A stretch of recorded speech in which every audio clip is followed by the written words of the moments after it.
Welcome everyone to another episode of Potato Revolution. It's number 30 for those of you keeping counts.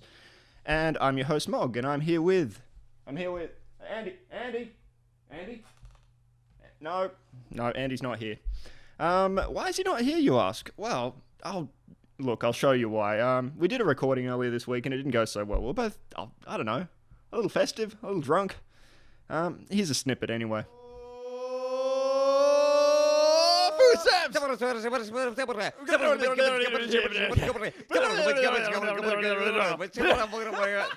Fuck it.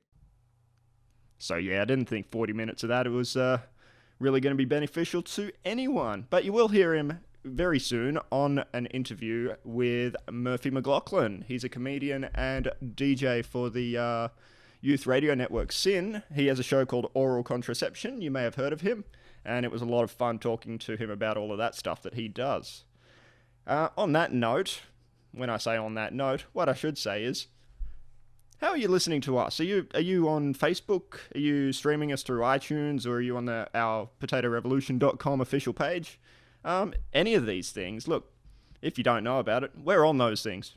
And on the iTunes page, you can comment and rate the episodes. If you would want to do that, look, that'd be most appreciated, because we know then that people are out there listening, and that's cool. We like the feedback. And if you're on Facebook and you haven't done it yet, just go to our official page and throw that a like as well, and that'll keep you in the loop and give you all the updates that you need for new episodes and stories and reviews and things like that. And potatorevolution.com, that's just our official online presence, and that's where you'll find the links to everything that we mention in the show. So without further ado, here's the interview with Murphy McLachlan and Andy.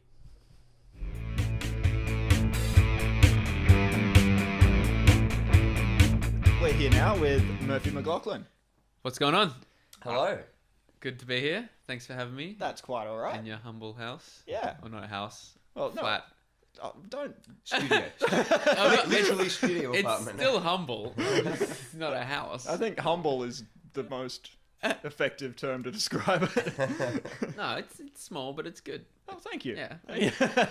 Well, I've only been here 5 minutes, so I don't know all the... Yeah, they could be terrible. I've actually got some booby traps in the kitchen.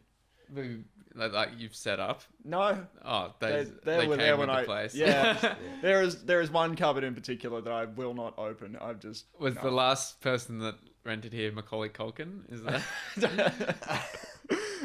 Reference I'll look to into Home that. Alone there. Good place. Thank you. Well, we haven't got you on to talk about my living Arrangement. Oh, really? arrangements. Yeah, this, funnily enough, you might be surprised. We've got you on just to chat about what's going on with Murphy McLachlan. So for people that don't know who you are or what you do, what would be a way you would describe yourself? Just comedy stuff, I guess. I'd still consider myself a new comic. I've been doing it consistently for a couple years now. Yeah. I'd say, I'm a regular around the open mic scene. Yeah. But I don't know. I still feel weird saying I'm a comedian because I say I do stand up. That's there. Yeah. But so that's my main creative avenue, I'd say. And I try and do a bunch of other stuff as well. So I'm on SYN at the moment, trying to do radio stuff. Trying to do just online stuff. Bits and pieces there. Yeah, bits and pieces all over the place. But the main thing is stand up. Yeah. I guess. So where did you come from? You're not Melbourne. No, born? Geelong, so not far away. Not far away. Yeah. Born and raised in G-Town. Yeah. Detroit. Detroit. What was the desire to move to Melbourne? Mainly just study. I got into Deakin in Burwood. Yep. So it's too much of a pain to commute from Geelong. because it's not it's out in east. So I just moved in with a couple friends. I had a friend from high school that did the same course. Yep. So we rented in Preston for the first year. Yep. Which is... So you're paying up the ass. No, but it's really far away from Burwood, is the point. that was yeah. Well, the thing because it was originally him and another girl we went to high school with. Yeah. She was going to Bundora. The RMIT. Yeah. And he was doing Deakin, and so they'd agreed to move in somewhere her degree is Preston as a halfway point, which isn't. It isn't at all. She had the swindled card him. stacked on her side. Yeah, obviously. exactly. Well, because he drove, and he was like, "Well, she gets public transport, so." But It's not really a compromise. yeah, I know. But then he wrote me into living with them. Yeah. So I was like, "Yeah, well, we're doing the same course, so he'll be able to drive me. Yeah, let's do it." And yeah, he was shit. It was an alright area, but getting to Burwood, it was fucked. So Yeah. next year me and him moved into Burwood, and that was fine. But yeah, so I've been in Eastern Suburbs because I finished my course, but What was the studying? What were you studying?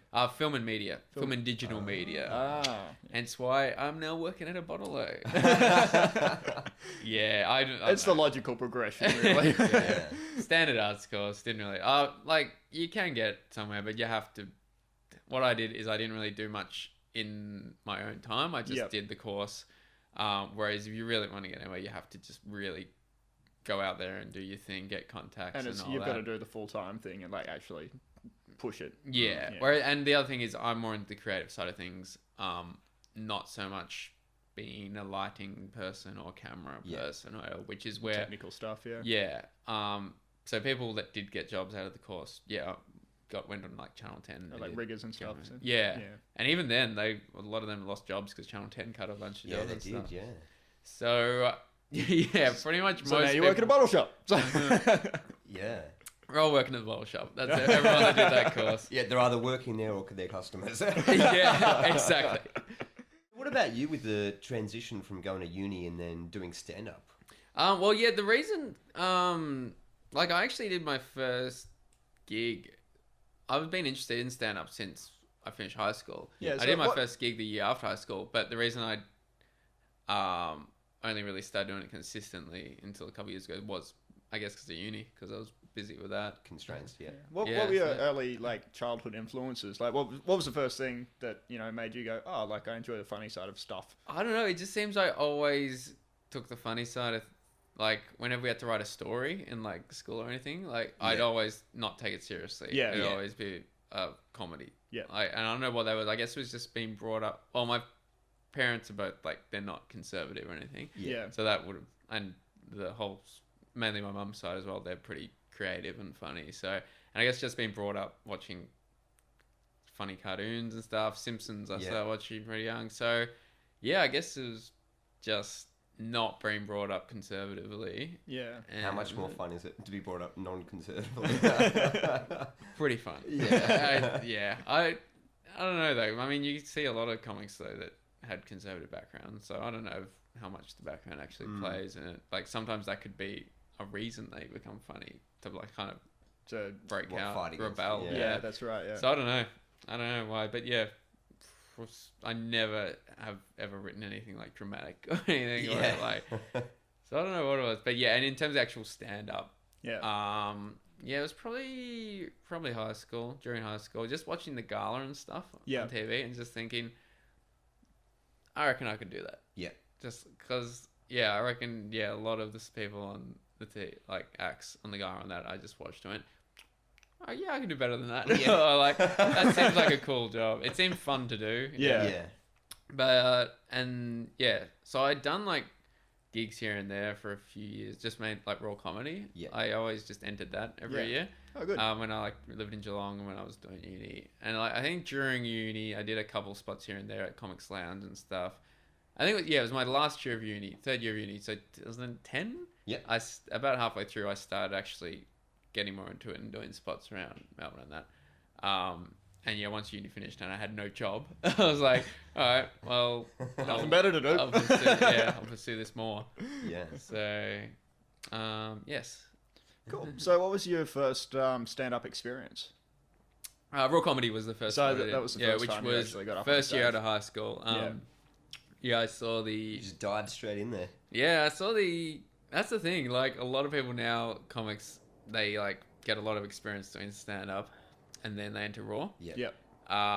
And Raw actually does have this big mix of people of like first timers and people that have been doing it for a while. They then like plan to do Raw, so they have a good chance. But yeah, Raw. I just because there's nowhere to do comedy in Geelong anyway, so I was saw an ad for raw comedy. I was like, bam, I'll do that. It was at Geelong Performing Arts Centre in Geelong, which I don't know if you guys know, it's like an actual big performance space. And it's like for like, they have plays and stuff and all that.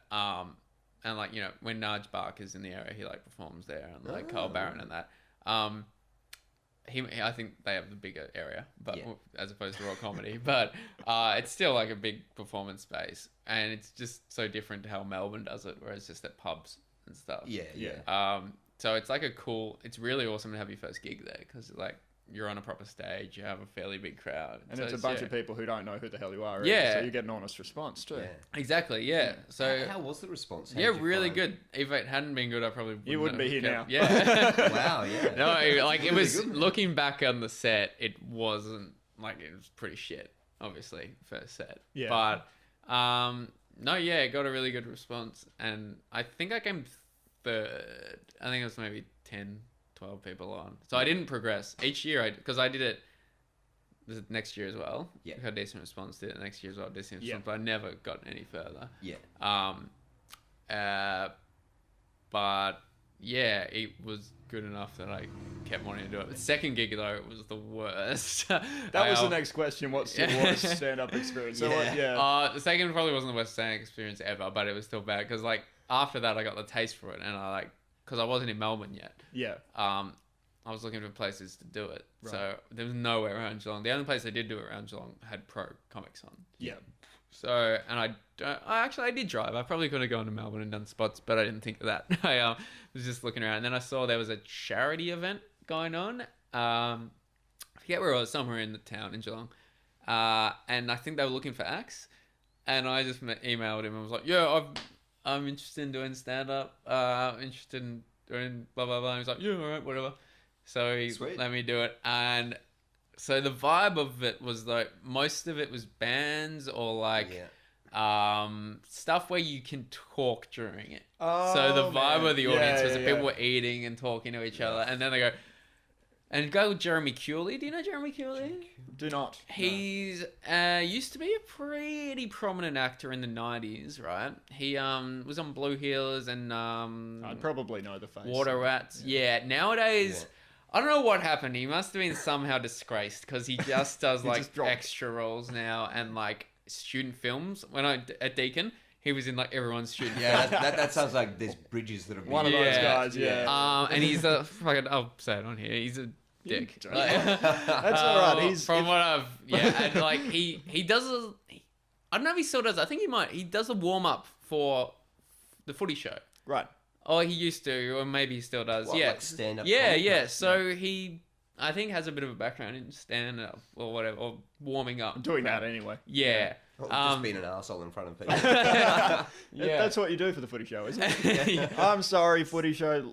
People who like the footy show are not listening to this. It's fine. But he was the MC of this night, and he was just so.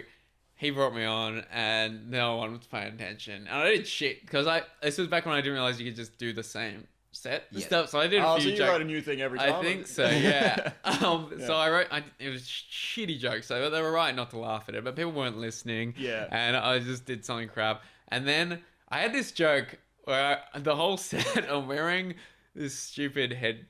It's one of those like things that Homer Simpson has where it's a helmet with things that go into a beer. Yeah. So I'm wearing that.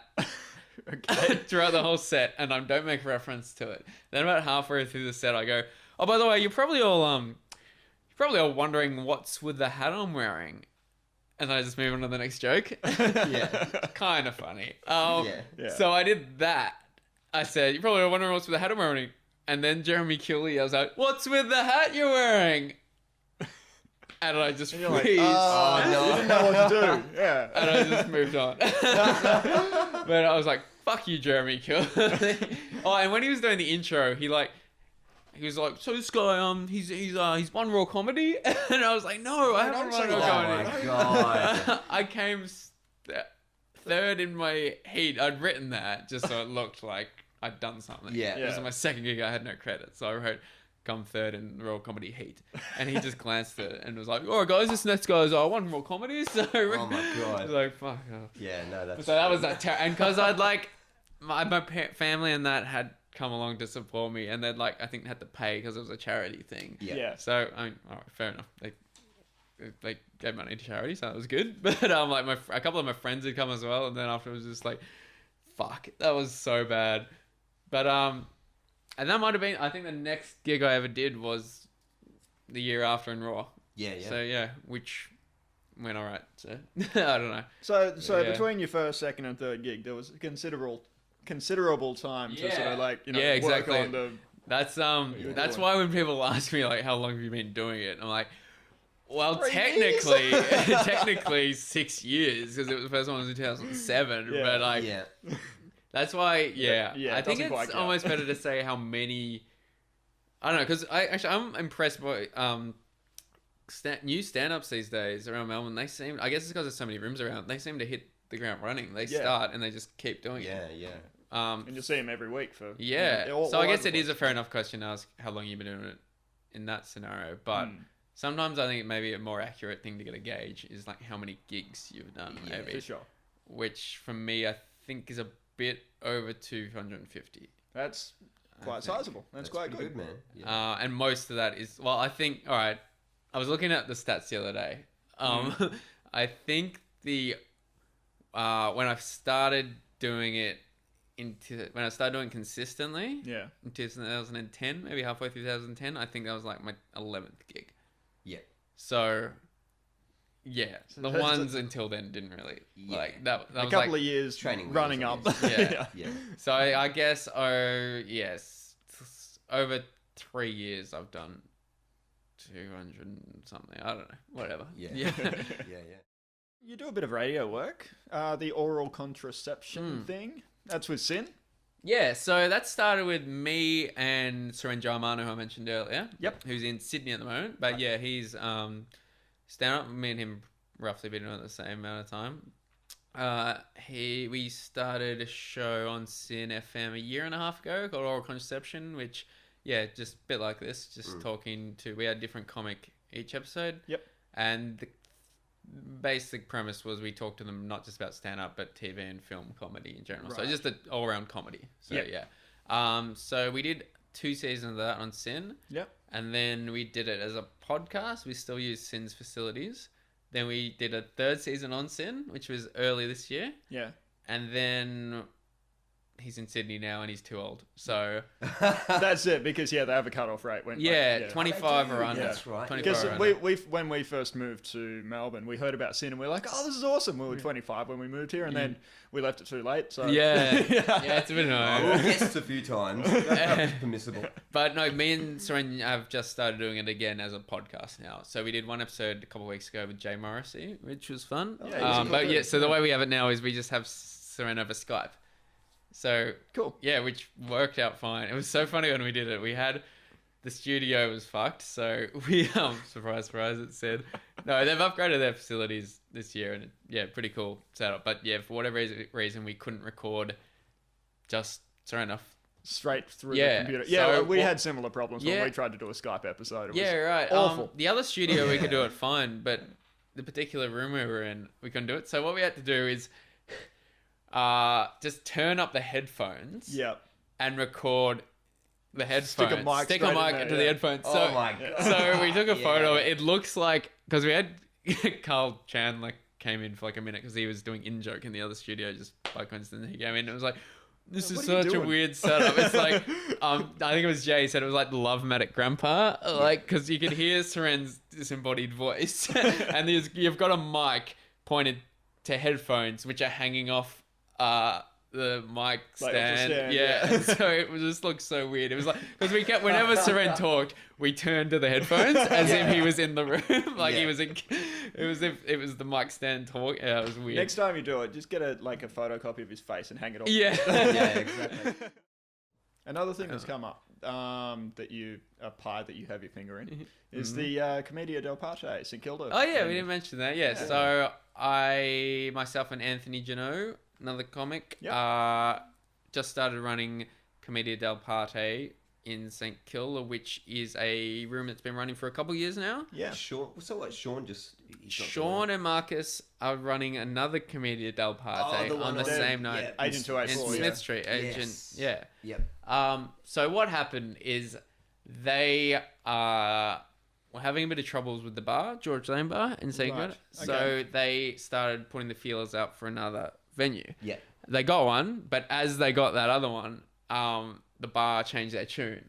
They were like, "Oh, what do we do? The bar, we want to keep it going at this bar. Like, it's where we started. Yeah, We yeah. don't It's a wanna- good venue. yeah. But we've got this other room now. So I'm like, well, me and Anthony ran a room late last year called Ruby Tuesdays, Yeah. which was at Rue Babylon. So Yeah. before it got demolished. So, like, Oh, right, yes, that's okay. right. Yeah, which went pretty well, and I think Sean saw that we did an okay job doing that. So yeah, they offered me and Anthony pretty much based on that, and if we wanted to run Comedia, and we're like, yeah, why not? It's a bit of a struggle. St Kilda during winter is fucked. Fucking stupid. to Yeah, get that it's there. so hard. And it's a wind tunnel. You go out there. and Yeah. forget about it. It's tough. So we've run it for 4 weeks now. First 3 weeks were okay. Like, we got a few people in, not huge numbers, but enough to make it a decent night. Yeah. Last week was fucked. We had probably 4 punters at the start of the night. Then Right. it picked up a bit as the first bracket went on. We were like, oh yeah, there's a few people going. Then as the night went on, they all left. Oh. So it was like went up then down. At the end of the night, we had 1 guy left. Oh. It was so depressing. So headliner loved that. Well, this is ridiculous. Over the past few weeks, so many people have dropped out. I don't know what it is. I think I was talking to Lisa Dibb, who runs Pug Mahone. She's been having the same problem. Like, comics are dropping out. Yeah, well, even storytelling it. Like, that was going was great that- guns for, like a month or two, just like every week consistently, people turning up and stuff, and then all of a sudden, I don't know what it is. I guess something to do with winter, but I was going to say, maybe I the reckon it cold is. or- I reckon But- it is. yeah, last week, and most of it's not really their fault either. Last week, Xander Allen was meant to headline, and he got sick like an hour yeah. before the gig. So it is the weather.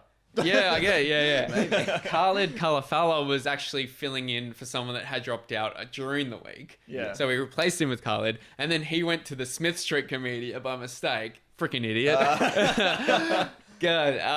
And then the week before, Jay Morrissey slept through his alarm and didn't no. show up. I don't think he At had. night time. I know. I don't know what he was like. Jay Morrissey, what kind of lifestyle are you living?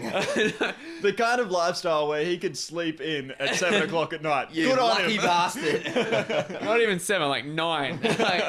So we keep having people out, so that's really. But I guess the good thing about that is me and Anthony both did comedy, so we can jump up at last Yeah, minute. But that's yeah. even annoying us because I can't get in the right headspace. If I'm running You're the not pre- room, you're I not can't prepared. jump up and do a decent job. So Which is fair that's enough. Yeah. which I've Well, Sean discovered. Bedlam was saying that with Pugs when he was Yeah. just didn't have the energy to focus on Yeah. doing both things. Like, I mean, I didn't have to blame that. I'm just shit. I don't. No, it's like it seems weird to complain about getting stage time every week, but it's serious. It's like Oh, God, I'm going to because we were like at the start, we were like, yeah, this is one of the advantages to running it now. We can get more stage time. But yeah, because we were a bit iffy. We were like, yeah, do we accept it? Like, it is St Kilda during winter. We know it'll be strong, but Sean and Marcus are still like. It's still their room, so Yeah. they're still putting the money in. Yeah. So me and Anthony aren't really losing anything, so it's like, Yeah. screw it, whatever. But no, we're looking forward to, like, as of August 1st, it'll be me and Anthony's lineups. Like, because they had it booked up for a while, so. Yeah. But yeah, as of August 1st, we're pretty happy with the lineups we've got organised. Hopefully it'll go strong. Yeah. That's cool. No, Well, that's good. do you have... We're coming close to the end of this. Do you have any advice for... I know you still consider yourself an upcoming Yeah. comedian, but, 6 years under the belt. Yeah. Any advice for, up-and-comings, people who are just thinking about it, who are just starting out? I reckon, and this is one that a lot of people say, but it's true. Just do it. Just get off your ass and just do it. Like, don't dilly-dally. I think if you want to be serious about... to begin with, just do it. Like, dip your toe in, check that you actually can Find out do that it. you can do Yeah, it. yeah. And if you can, just try and smash out as many as possible. There's so many rooms around in Melbourne at the moment. Yeah. I think what you have to do, and this is when I started getting better, I think, and started doing it consistently. Just every night, if you don't have anything on, go out. Just go out Either and see something. see or comedy, Try and get on. Or... be part of this, like, even if, it's not doing a gig, try and get a gig, or just, what's the word? Being a presence. Being a presence. Being a part yeah, of like mixing with the comics and that, Yeah. just being part of the scene, creating contacts. Yeah, so Monday night, Tuesday night, Wednesday night, Thursday night, even the weekend, I guess. Even though there's no open mic rooms set Friday, Saturday night. I think the Comics Lounge is the only one that really does stuff on. Yeah, Friday and Saturday No, night. there are a couple of places that do There's stuff, but it's the- not open mic. Yeah. Yeah. I know the Comics Lounge are like on a Friday and Saturday. But Comics I don't Lounge know is where open else. every night, I think, except one. And there's obviously the comedy club. I've had a Comedy minute club? blank at the Athenaeum comedy. Oh yeah. Which is like pro room. Yeah. Yeah. So A-list entertainment. They tend to book that one quite a bit. I think so. I don't know. But yeah, so if you want to get into it, just don't have it. I mean, you can do it as a hobby if you want, but if you want to get some with comedy, I think you just have to, Be a part of it. just Yeah, that's the thing. I think put the work in, I guess. Yeah. Go yeah, out and the do ones that do it for a hobby. I mean, good on them, but I think it's kind of detrimental to the people trying to progress. it. People are Yeah, taking it's it funny. It's seriously. like those are people taking gigs we could. Yeah. No, that's fair enough. There are some people that just do it as a side project. You just like every now and then they do gigs. But yeah, if you want to do stand up, if you want it to maybe be a possible moneymaker in the future or something you're known for, yeah, you just have to every night go out there and Get it done. yeah, pretty much. It's good advice. And on that note, thank you, Murphy, for coming in. It's No, been an it's- absolute pleasure. Thank thanks, you, Mo. man. Thank you, Andy. It was Thank you nice very much. having you. Yeah, we'll chuck up links to various things of yours if you've got any gigs coming up that you want to do that are Sweet. noteworthy. They'll be on the page when we put up the episode. You've got an upcoming gigs link on your Yeah, site. pretty much so I we can put link it- to that. If you just go to murphymclachlan.com, that has just all my Everything's up projects. That's what I made the website for, just so I could everything is in one spot. Home Yeah, base, yeah. That's So good. yeah, So we'll put that up there. So if you didn't hear what he said, you can read it. It's murphymclachlan.com anyway. It's spelled exactly how it sounds, unless you can't spell because there are some silent letters in there. And I'm sure my name will be on the website though. won't maybe it will, maybe it won't. Maybe I'll spell it phonetically just for Okay. and then it'll confuse people. I'm going to end it there. You know what, we don't- Thanks, man. Sweet, thank you.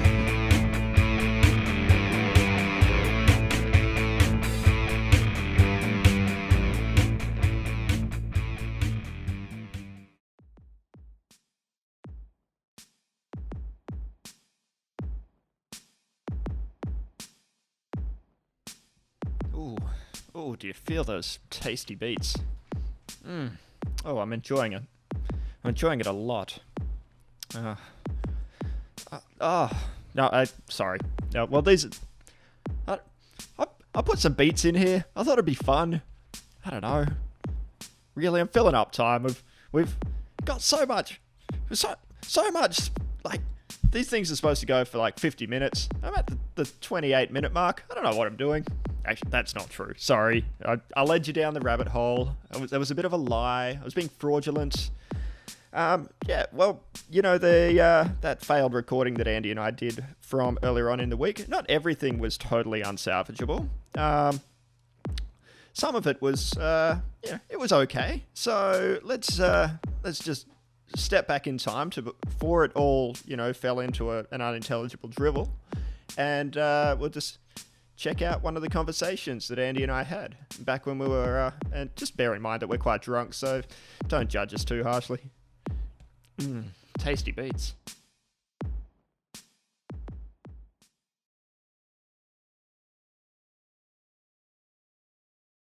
What have you been doing? I've been compiling lists. A wish Of? list. Well, Man of Steel came out recently. Have you seen it? I have not. Yeah. I have. I saw the trailers. I like the curveball. I saw there. the trailers. No, I haven't seen it either, and I hope to at some point because, I don't know, I'm not a big Superman fan, Yeah. but I like Zack Snyder as a director. Like, he makes pretty things. I mean, Sucker Punch was a piece of shit, but it was I a don't know. pretty movie. He loves slow motion. That's Yeah, one thing yeah, I've learned. like the 3D imagery, slow motion. Yeah. Just give it to me in my mouth. Superman style. That's a bit weird. Yeah. It's out there now. In the world. Anyway, I've compiled, in commemoration of Man of Steel, a Yeah. superpower wish list. Right. Okay. This is a list of superpowers that I'm wish ready. that I had. I'm ready. Go. Oh, we're gonna do wish for wish. I'm gonna throw one out there, and Right, then you're okay. gonna have to come up with one if you haven't thought about What? it. So I've got to better you, Oh no, just or I've come just up- got to offer my. yeah, just something that you opinion. think that you might like as a superpower, because I think we need that dynamic of back and forth. Yep. And I'm not. It's a bit weird, but I'm chucking it out there. All right. It's okay. Just deal with it. Okay. All right. Yeah, I'm here. All right, first superpower on the list is a super anti-bird poop invisible shield. So basically, when you're walking down the street and This sounds more like a scientific invention as no, opposed no, to a it's superpower. a superpower. It's like you know how you have certain Like an superpowers- umbrella. superpowers where you can talk to fish. That's fairly specific, isn't it? Yeah. This is the same. So yeah, well, it's an umbrella, but it's not. You can't see it, and it just stops bird poop from landing on you. Right. Yeah. Okay. It's that sort of thing. That's the sort of superpower I want.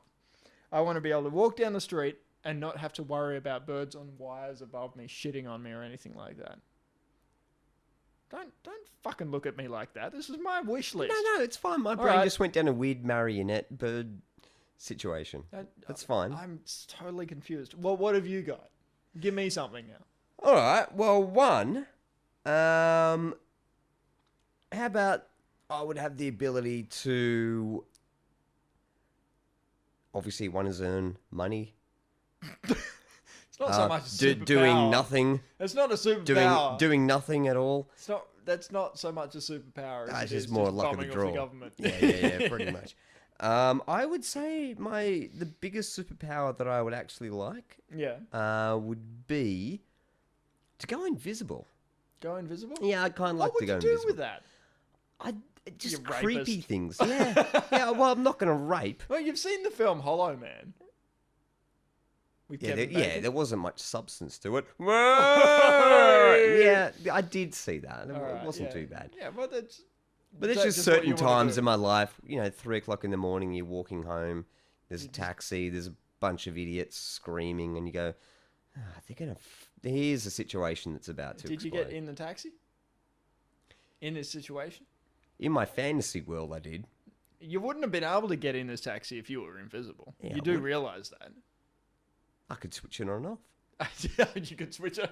Oh, imagine that. You're in a taxi, you're driving along down the road, and you're like, there's a crowd of, scary looking people over there. And all of a sudden, there's this scared looking guy just pops up in front of you. No way you're going to stop for that Well, shit. look, come on. People need to understand what schizophrenia is all about. So you've got to, educate the people that don't really know what happens.